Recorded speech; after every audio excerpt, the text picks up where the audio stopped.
Introducing yourself is a fundamental skill in any language, and it's often the first step in starting a conversation in English. Here's a simple guide to help you make a great first impression. Basic structure. Start with a greeting.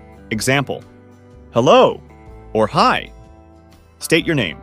Example, my name is Yasir, or simply, I'm Yasir.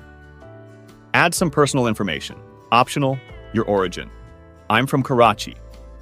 Your occupation. I work as a marketing assistant, or I'm a student. A hobby or interest. I enjoy reading books. End with a friendly gesture.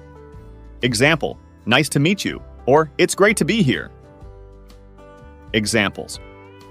Simple introduction. Hi, I'm Alex. Nice to meet you. More detailed introduction.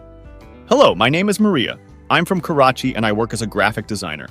I love painting in my free time. It's great to meet you. Tips for a good introduction. Smile. A friendly expression makes a positive impact. Eye contact.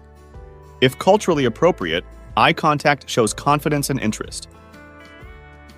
Speak clearly. Don't rush. Speaking clearly helps the other person understand you. Be prepared to continue the conversation. Often, after introductions, people might ask follow-up questions like, "What brings you here?" or "How do you like Pakistan so far?" Practice exercise. Now, let's try it out.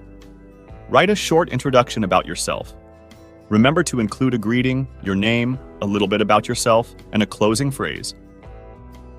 Great job! Introducing yourself is a great way to start building connections in English. Each time you do it, you'll get more comfortable and confident. Keep practicing.